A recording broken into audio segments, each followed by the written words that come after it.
আসসালামু আলাইকুম, এটিএন বাংলা সংবাদে সবাইকে স্বাগত জানাচ্ছি আমি নাইম ফাতহুম মুবিন। শুরুতে বিআরবি কেবলস সংবাদ শিরোনাম। করোনার সেকেন্ড ওয়েভ মোকাবিলায় লকডাউন নয় বরং স্বাস্থ্যবিধি নিশ্চিতে কঠোর হবে সরকার, জানালেন ওবায়দুল কাদের।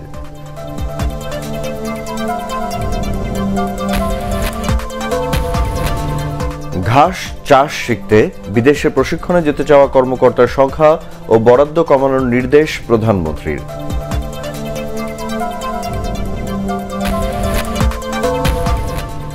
ঢাকার বায়ু দূষণ রোধে কি পদক্ষেপ নেওয়া হয়েছে পরিবেশ অধিদপ্তরের কাছে জানতে চাইল হাইকোর্ট।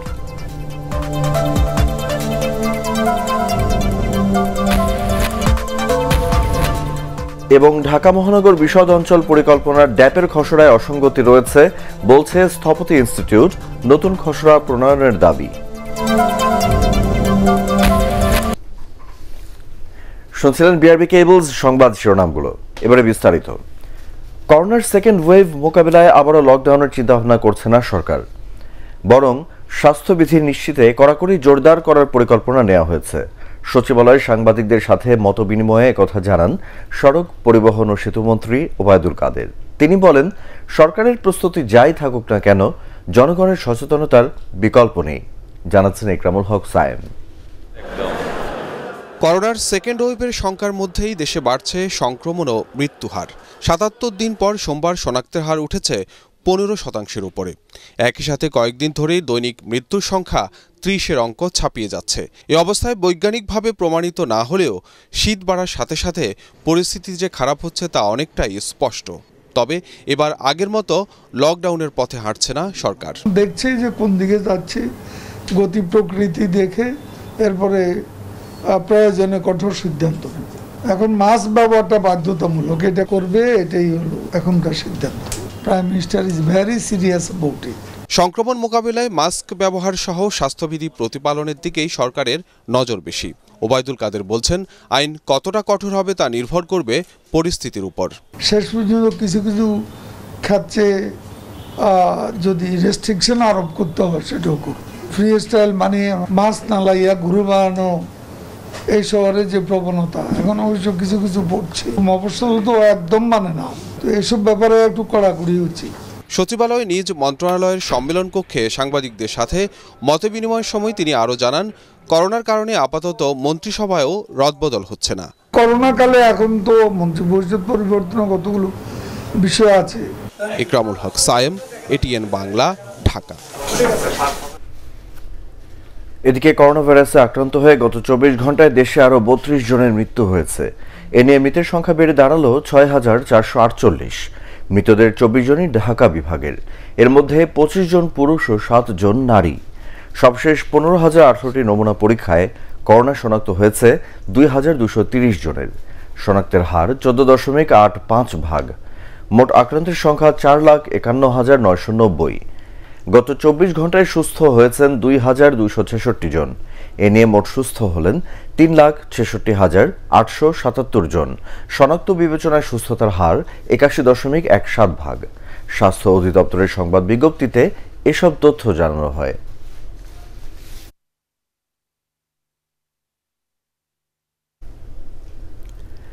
স্বাস্থ্যবিধি ও মাস্ক ব্যবহার না করায় রাজধানীর বিভিন্ন স্থানে ভ্রাম্যমাণ আদালতের অভিযানে ১৪৩ জনকে ২৯,০০০ টাকা জরিমানা করা হয়েছে।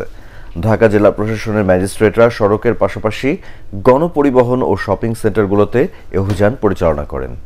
রিপোর্ট করছেন মনির হোসেন তপু।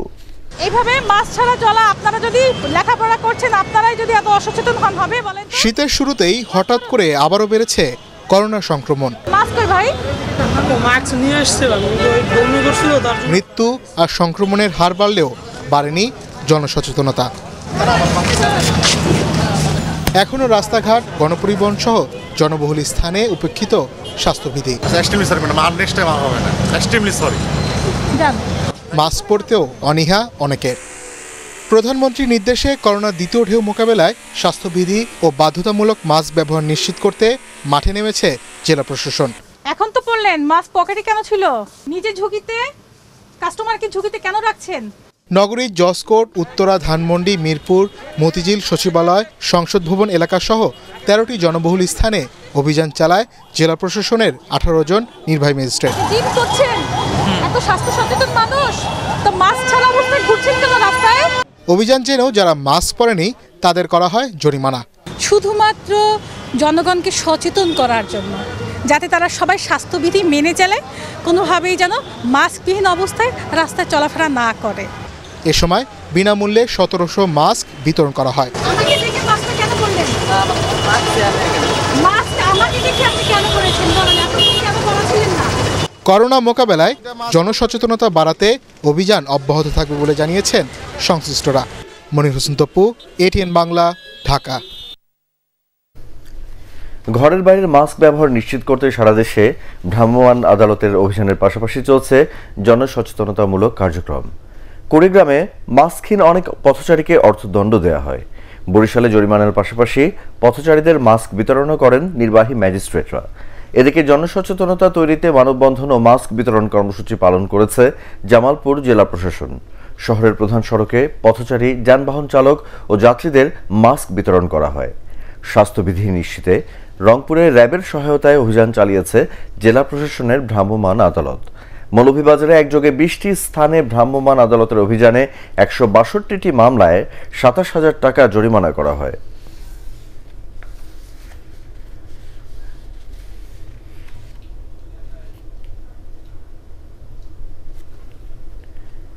ঘাস চাষ শিখতে বিদেশে প্রশিক্ষণে যেতে চাওয়া কর্মকর্তার সংখ্যা এবং এই খাতে বরাদ্দ কমানোর নির্দেশ দিয়েছেন প্রধানমন্ত্রী শেখ হাসিনা।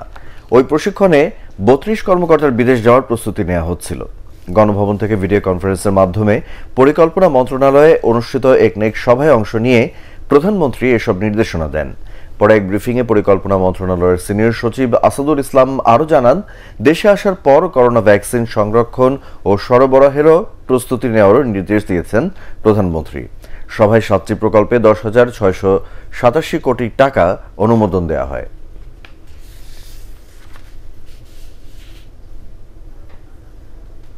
32 জন সম্ভবত ট্রেনিং এ যাবেন এবং এটা সংবাদপত্রে রিপোর্ট হয়েছে, সেটাও আমাদের একদিকের নজরে আনা হয়েছে। এই 32 জনের মধ্যে অনেকেই এই ডিপার্টমেন্টের না বা কনসার্ন না, তো সে বিষয়ে নির্দেশনা দিয়েছে যে বিদেশ ভ্রমণ সংক্ষিপ্ত করতে হবে। সংক্ষিপ্ত বলতে যে নাম্বার কমাতে হবে, বরাদ্দ কমাতে হবে। ধর্ম প্রতিমন্ত্রী হিসেবে শপথ নিলেন জামালপুর 2 আসনের সংসদ সদস্য ফরিদুল হক খান দুলাল। বঙ্গভবনে প্রধানমন্ত্রী শেখ হাসিনার উপস্থিতিতে রাষ্ট্রপতি মোহাম্মদ আব্দুল হামিদ তাকে শপথ বাক্য পাঠ করান। গত 13 জুন ধর্ম প্রতিমন্ত্রী শেখ মোহাম্মদ আবদুল্লাহর মৃত্যুতে প্রতিমন্ত্রীর এ পদটি শূন্য হয়। শপথ অনুষ্ঠানে মন্ত্রিপরিষদের সদস্য ও সচিবরা উপস্থিত ছিলেন।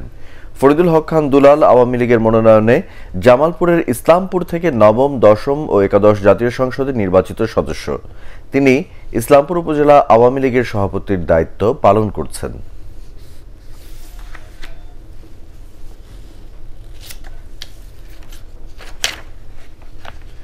বিমানবহরে যুক্ত হল উন্নত প্রযুক্তির উড়োজাহাজ -8-400। বিকেলে হজরত শাহজালাল আন্তর্জাতিক বিমানবন্দরে অবতরণ করে বিমানের ধ্রুব তারা নামের এই উড়োজাহাজটি। এ নিয়ে বাংলাদেশ বিমান এয়ারলাইন্সের বহরে উড়োজাহাজের সংখ্যা দাঁড়ালো 19। দেশে পৌঁছানোর পর ধ্রুব তারাকে ওয়াটার ক্যানন স্যালুটের মাধ্যমে স্বাগত জানানো হয়।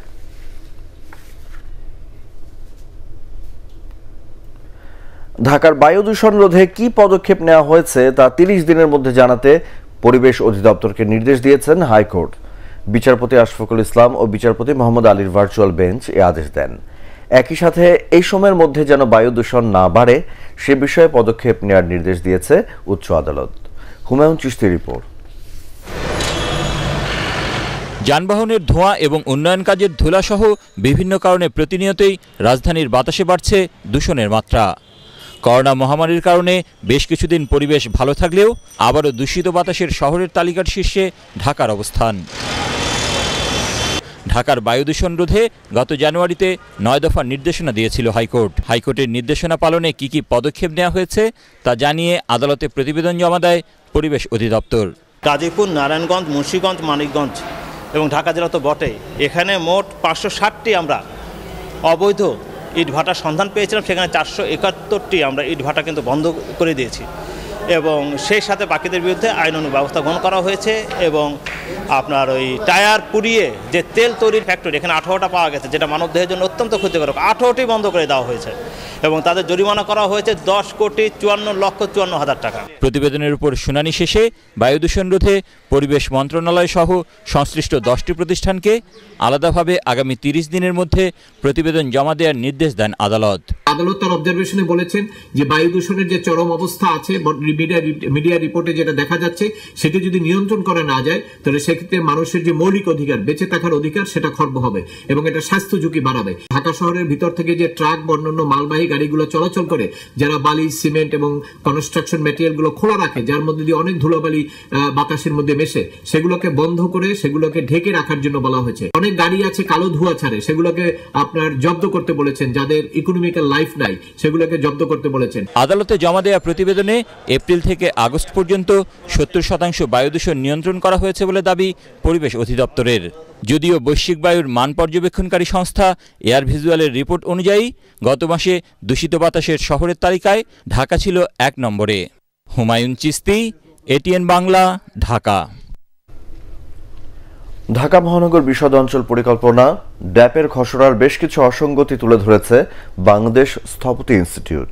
কর্মশালার মাধ্যমে সব শ্রেণী পেশার মানুষকে অন্তর্ভুক্ত করে ত্রিমাত্রিক মডেলিং করে ড্যাপের নতুন খসড়া প্রণয়নের দাবি জানায় সংগঠনটি। আরও জানাচ্ছেন শফিকুল ইসলাম শামীম। রাজুকের সংশোধিত ড্যাপের পরিকল্পনাকে দুর্বল হিসেবে আখ্যায়িত করেছেন স্থপতিরা। নামে ডিটেল এরিয়া প্ল্যান হলেও অনেক পরিকল্পনারই ব্যাখ্যা নেই বলে দাবি তাদের। শুধু মতামত নয়, সব শ্রেণী পেশার মানুষকে এই কার্যক্রমে সম্পৃক্ত করারও দাবি স্থপতিদের। প্রস্তাবিত ড্যাপ পরিকল্পনাটি প্রক্রিয়াটি বিভিন্ন পেশাদার স্টেক হোল্ডার নগরবাসীর সক্রিয় অংশগ্রহণের নিশ্চয়তা দেয় না।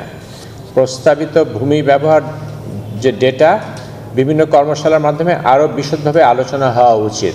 ডিটেল এরিয়া প্ল্যানের ভূমির ব্যবহারের অনেকগুলো ডিটেল জিনিস থাকতে হয়, সেইটা 10-12 জন বা 8-10 জন তৈরি করে ছেড়ে দিল।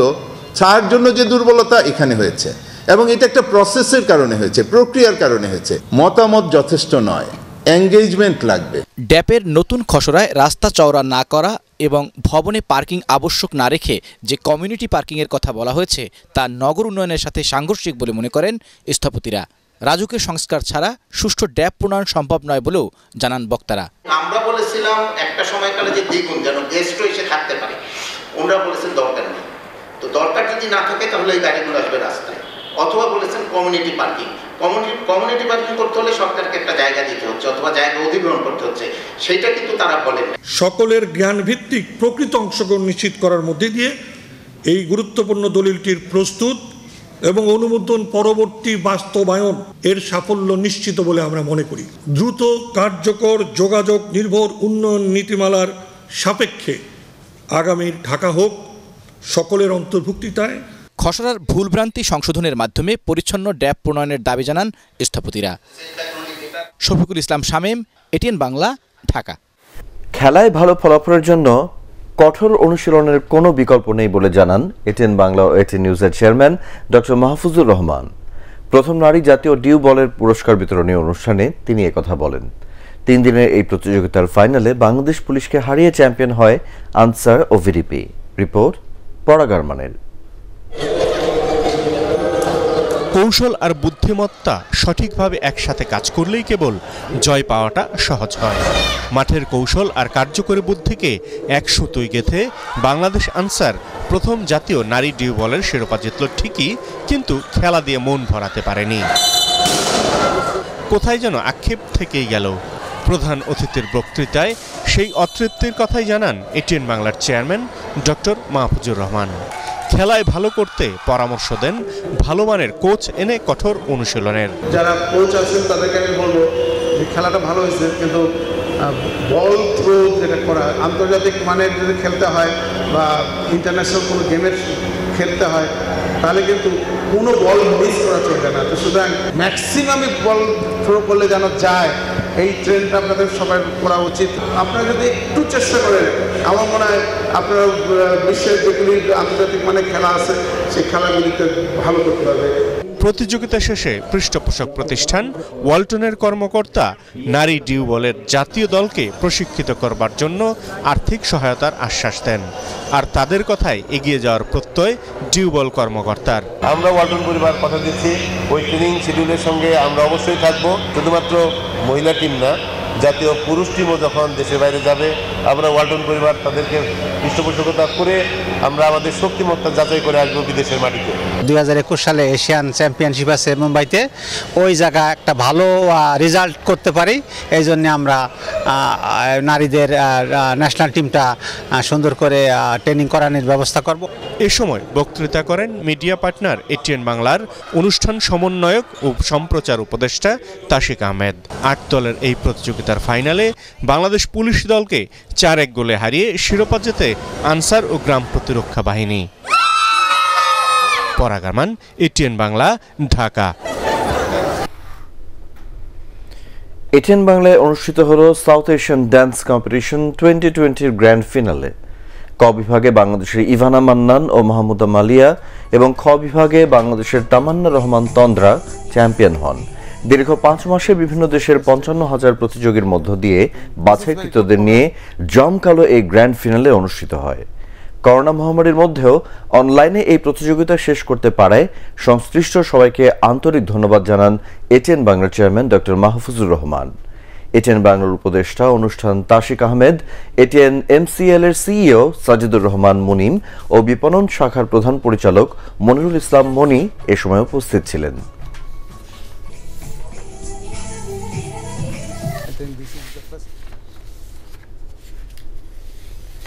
এবারে আল আরফা ইসলামী ব্যাংক অর্থ সংবাদ।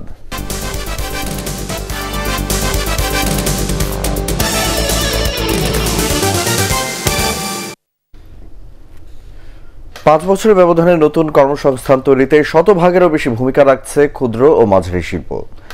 এসএমই উদ্যোক্তাদের উপর আইডিএলসি ফিন্যান্স লিমিটেড এবং পলিসি রিসার্চ ইনস্টিটিউট পিআরআই এর গবেষণা প্রতিবেদনে এ তথ্য উঠে এসেছে। কর্মসংস্থান তৈরিতে ক্ষুদ্র ও মাঝারি ব্যবসায়ীদের ভূমিকা শীর্ষক এই গবেষণায় আইডিএলসির 782 জন উদ্যোক্তা অংশ নেন। গবেষণায় দেখা গেছে পুরুষের চাইতে নারী উদ্যোক্তারা বেশি কর্মসংস্থান তৈরি করতে পারছে। অনলাইনে সংবাদ সম্মেলনে এই প্রতিবেদন তুলে ধরেন পিআরআই এর গবেষক ডক্টর বজলুল হক খন্দকার, আইডিএলসির সিইও আরিফ খান এবং পিআরআই এর executive director doctor Ahsan H Mansur এ সময় উপস্থিত ছিলেন।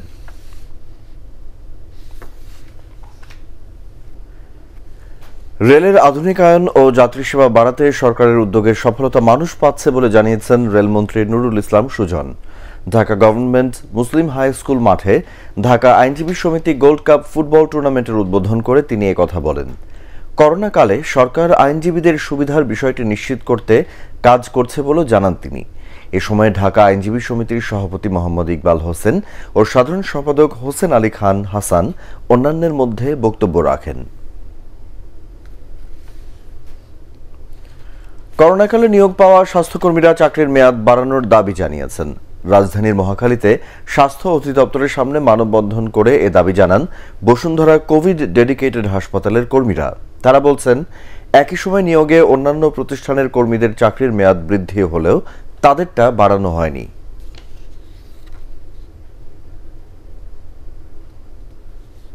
এবারে সন্ধানী লাইফ ইন্স্যুরেন্স কোম্পানি লিমিটেড বাণিজ্য সংবাদ।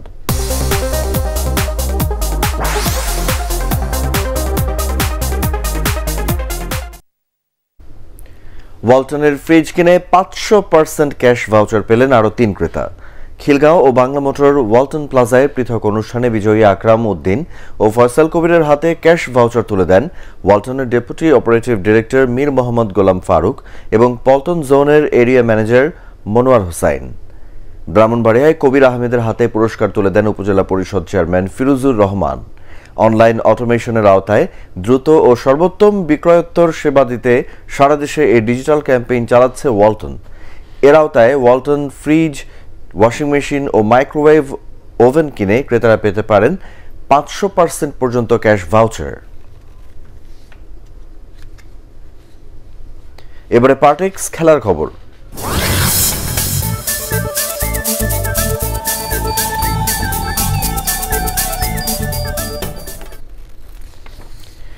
শেষ দিকে লড়াইটা জমিয়ে তুললেও লাভ হয়নি বেক্সিমকো ঢাকার। শেষ পর্যন্ত উত্তেজনাপূর্ণ ম্যাচে ঢাকাকে 2 রানে হারিয়ে বঙ্গবন্ধু টি-20 কাপের উদ্বোধনী ম্যাচে নাটকীয় জয় পায় মিনস্টার গ্রুপ রাজশাহী। মিরপুর শের বাংলা স্টেডিয়ামে প্রথমে ব্যাট করে মেহেদী হাসানের 32 বলে 50 রানের ঝড়ে 9 উইকেটে 169 রানের ঝড় তোলে রাজশাহী। দলের পক্ষে নুরুল হাসান 39 এবং 35 রান করেন ইমন। জবাবে ঢাকা 134 রানে 5 উইকেট হারালেও শেষ দিকে মুক্তার আলীর 16 বলে 27 রানের ঝড়ে 5 উইকেটে 167 রানে থামে বেক্সিমকো ঢাকা। অধিনায়ক মুশফিকুর রহিম করেন 41 রান। স্থানীয় ক্রিকেটারদের নিয়ে নিয়মিত টি-20 টুর্নামেন্ট আয়োজনের কথা ভাবছে বাংলাদেশ ক্রিকেট বোর্ড। মিরপুরে বঙ্গবন্ধু টি-20 উদ্বোধনী ম্যাচের খেলা শেষে এমনটাই বলেন ক্রিকেট অপারেশনস কমিটির চেয়ারম্যান আকরাম খান।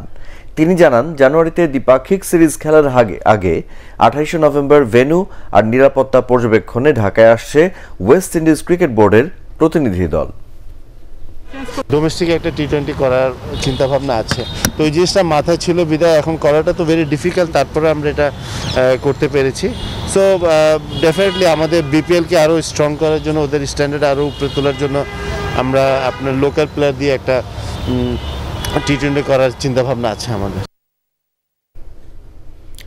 কাতারের বিপক্ষে বিশ্বকাপ বাছাই পর্বের ম্যাচ খেলার আগে বুধবার প্রথম প্রস্তুতি ম্যাচে মাঠে নামবে বাংলাদেশ।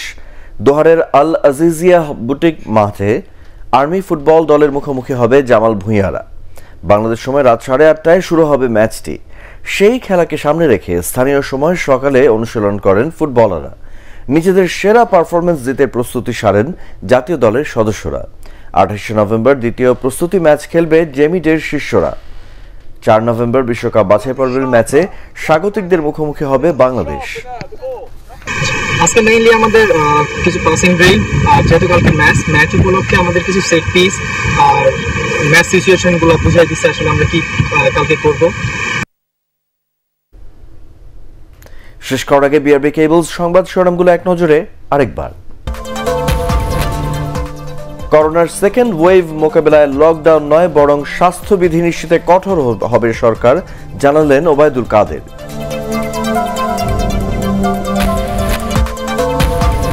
ঘাস চাষ শিখতে বিদেশে প্রশিক্ষণে যেতে চাওয়া কর্মকর্তার সংখ্যা ও বরাদ্দ কমানোর নির্দেশ প্রধানমন্ত্রীর।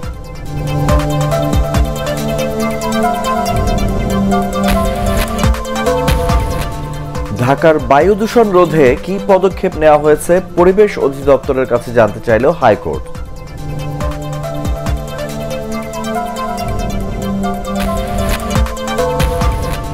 এবং ঢাকা মহানগর বিশদ অঞ্চল পরিকল্পনা ড্যাপের খসড়ায় অসঙ্গতি রয়েছে, বলছে স্থপতি ইনস্টিটিউট, নতুন খসড়া প্রণয়নের দাবি।